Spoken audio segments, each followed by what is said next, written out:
Welcome to the Nightly Rant. I'm Mike. And I'm Torya.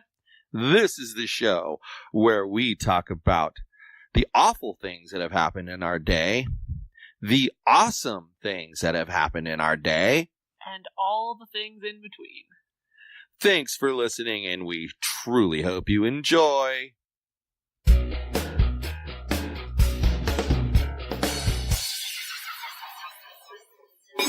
Well, just when being busy seemed like it was awful enough, we're about to get busier. Yeah, let's just fill up every weekend, both days, until December. Well, and not to mention the multiple practices during the week.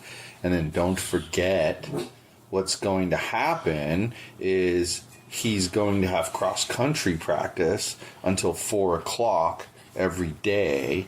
And then he's going to need to be at his soccer practice by 7:30 Monday, Tuesday, Wednesday, Thursday. But keep in mind, soccer practice is going to get earlier when the school year at Servite really gets underway, isn't it? No, it'll stay late. Because his soccer practice didn't used to be at 7:30. That's because they were younger. So he's just arbitrarily chosen a later time because they're older? That isn't the point of our discussion right now. Okay. So I'm not going to go delving into a topic that isn't related to what we're talking about. We're talking about us being busier and why. And here's the thing. I already know that on September the 8th, Mitchell and Melissa have a cross-country meet. Joy. Guess they won't be going to soccer practice that But night. that's a Saturday. Is it? Well, I guess they'll be a soccer game that day. But I'll bet you there's going to be a soccer game that day. And I'm guessing that it's going to be in the afternoon, so he'll be able to make it. I think it's going to be crazed. Essentially, I bid you adieu, weekends. It's been fun, but goodbye. From now until December. And then even then, the high school season will start in November. But he won't have practices for the high school season, will he? Like, not on weekends? No, he'll just And he won't have have them games Monday on weekends through Friday. either. He'll He'll just have them Monday through Friday. Well, that's but he fine. can have games on the weekends if they enter tournaments. And a lot of the high school teams enter tournaments.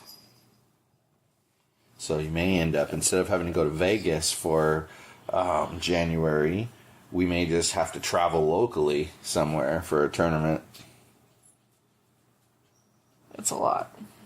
But whatever. So, and then, you got both kids doing cross-country, so there's going to be meets and, stuff of that nature.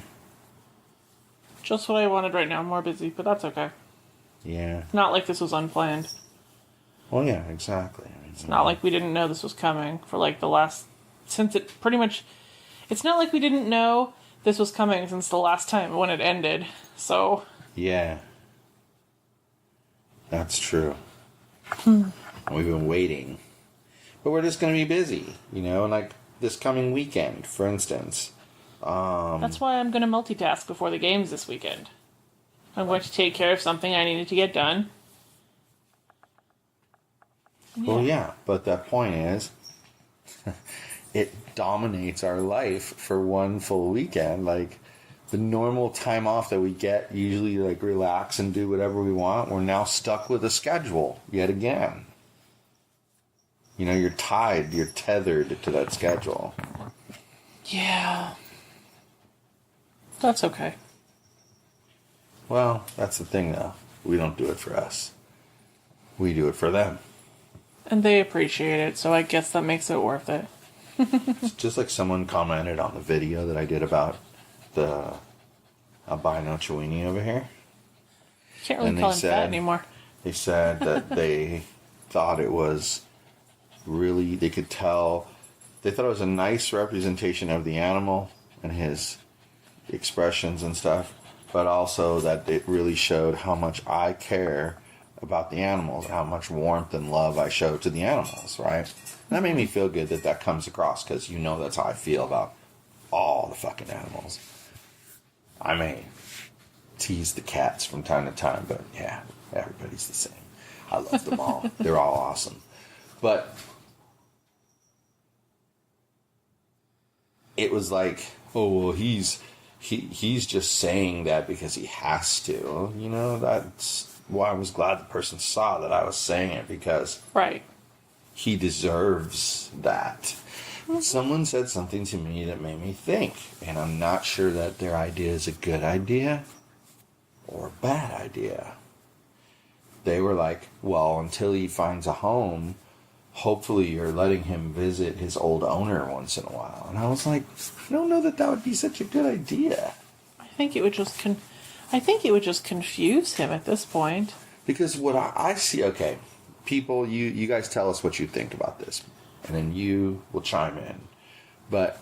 And by the way, she doesn't know I'm going here. But whatever question you're about to make, I'm also going to post a poll on Instagram in our story for the next 24 hours. People don't... What's the word I'm trying to think of here?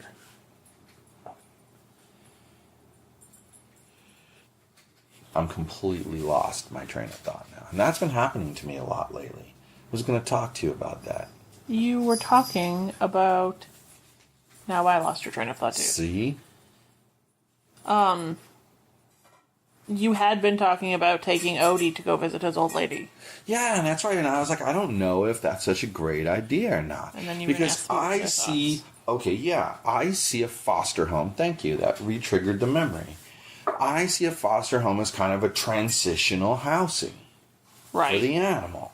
Because, Odie's here, and, if you put him in a shelter, animal shelter, right?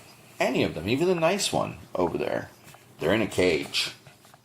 And it's kind of small. Right. But they're in a cage, and it's kind of small. And they don't have a lot of human interaction. Right.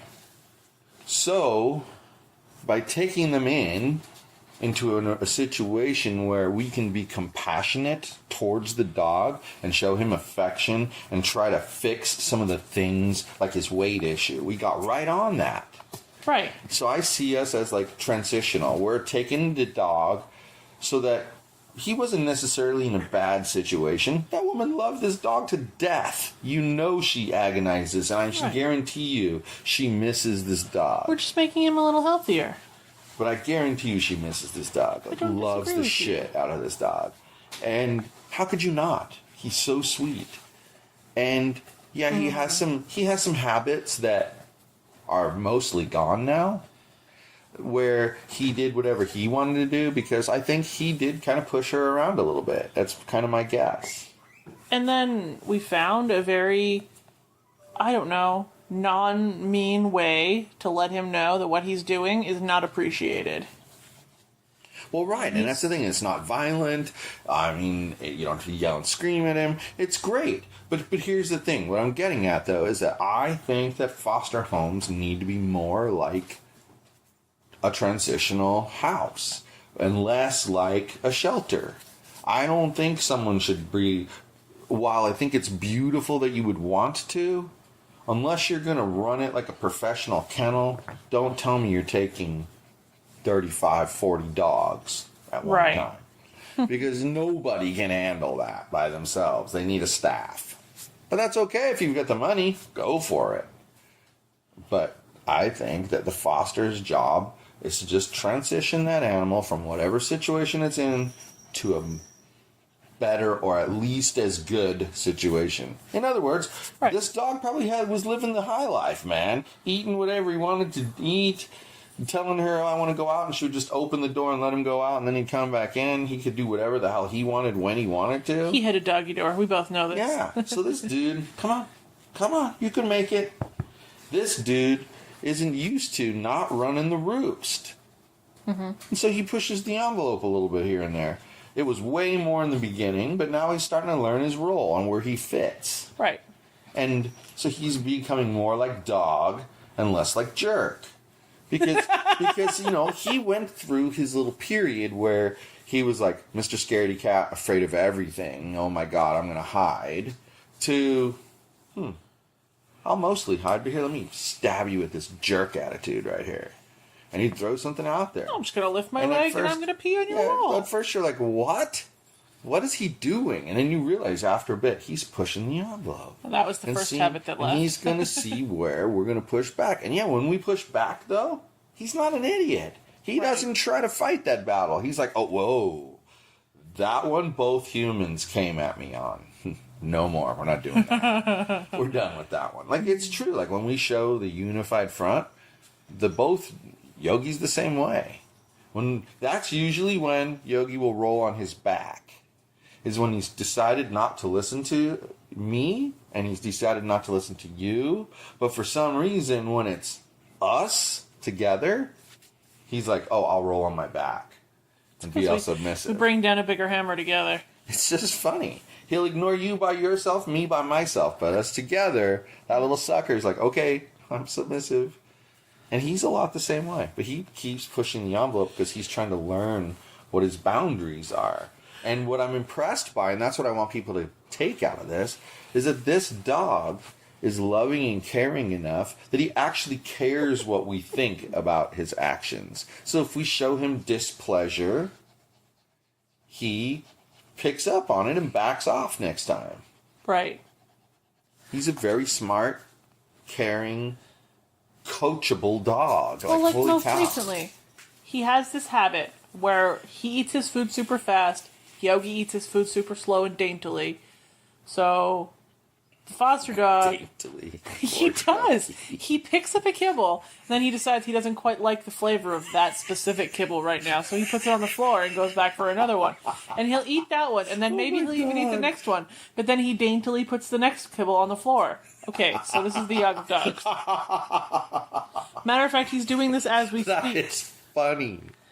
And let's not even talk about the bowl nudging that he does. Whatever. That's a whole different podcast devoted to our dog and his neurotic tendencies. That'd be a great podcast, though. The neuroses of the Yog Dog. No. Dude, do you know how many episodes you just got us?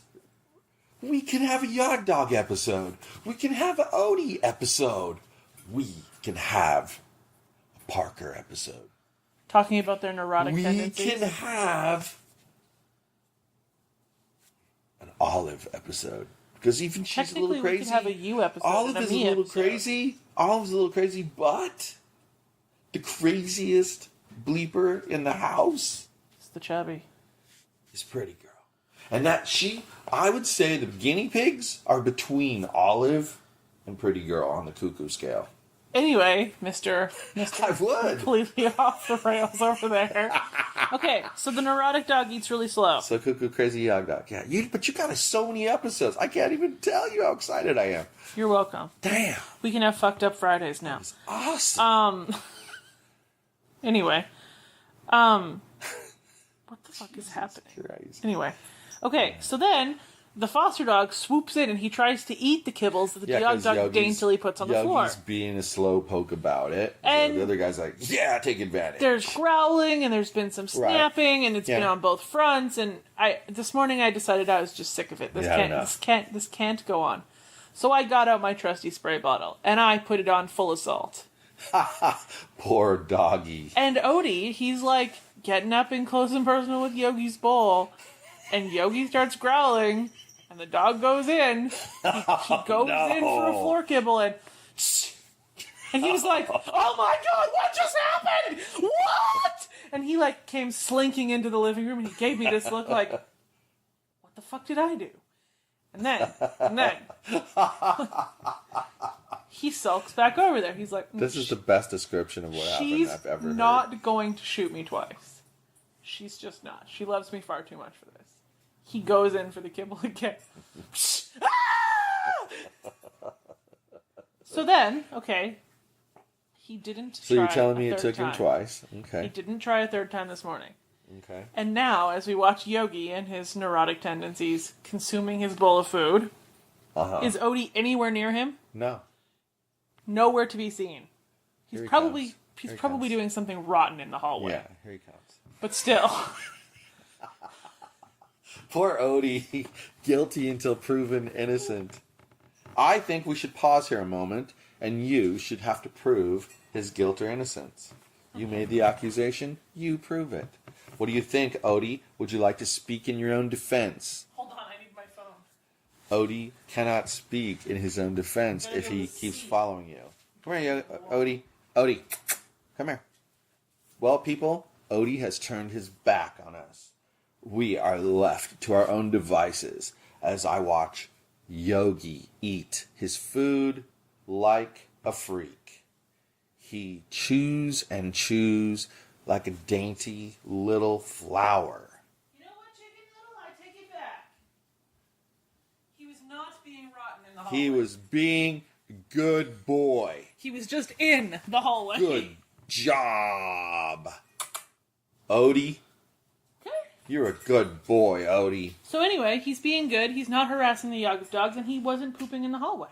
He's just being a good dog. What's behind him there? Hedgie. Oh, it's the hedgie. I see. It was like an illusion. It looked like it was coming out from under him. It was. He was sitting on it. Is that a harness there? No, it's your You backpack. got a backpack on. I got it. Anyway, Strip it out. I So hope you anyway. enjoyed my description of the Yog dogs eating in the Odies. I think it's funny. Yeah. Yog dog neuroses. Well, they're pretty good. And he has some neuroses that we could talk about that would take an entire episode to cover. And you hit on two of them. So prepare yourself, because in the upcoming weeks, You're gonna hear. when there isn't something to rant about in our day, we're going to talk about the neuroses of the Yog of dogs. The crazy things that Yog Dog does, the crazy things that the cats do, and of course, We might have to lump all the cats Odie. all into one, because they're really not that crazy. are you kidding me? Are you flipping kidding me? Parker is the most neurotic, psychotic cat I've ever met. It's why I love him. Okay? He's not the most neurotic. Olive, It's just fabulous. Is- She's perfect. schizophrenic at best, psychotic at worst. So, she's on a spectrum pretty badly If you say so. over here. Okay? Then, you got the most neurotic animal in the house, maybe second most, since Ozzy's been pretty neurotic lately, is Pretty Girl. Pretty Girl's so neurotic. Yeah, she is. So, that's why I say, let them fight it out. Survival of the fittest cat and fittest dog.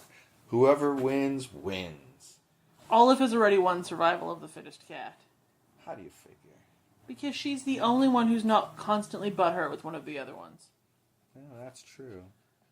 So Or you're saying butthurt she with the just- dog. You're saying she just goes to the side that she thinks is right. She's all pissed and off about a eats new their animal. food. She's all pissed off. She's all pissed off about a new animal in the beginning. But once she's over it, she's over it. So Olive is that woman who doesn't ever work a day in her life because she's figured out how to make other men pay for her expenses. That's Olive. You just described that as Olive. Dude, that's every cat. They don't have to work a day in their life. All they do is fucking sleep because somebody's paying all their expenses. I don't know about that. Pretty Girl, she's a huntress. She doesn't hunt in the house. Yes, she does. No, she doesn't. She does. She does not. She does. Why do you think there's no rats in this house? Because Pretty Girl moved in. That's If why. everyone- If it was left up to Parker and Olive, Dude, the rats would be freaking sitting on the couch, smoking a cigar, laughing at us. hold on a tickle. Were there rats before the fat one came into the house? Of course. Okay, but if you're referring to Mitchell as the rat, he's still here. That's not what I was referring to. And on that note, That's funny. it's time for sleep. Good night, everyone. Hasta la bye bye, crazy dogs. Hi everyone, this is Mike, and I truly hope you enjoyed this show. You're able to subscribe to this show on iTunes, Google Play, and Stitcher so as to never miss an episode. If by chance you did miss an episode here or there, you can catch up on all shows, past and present, by heading over to yogispodcastnetwork.com/ TNR show. Thanks for listening.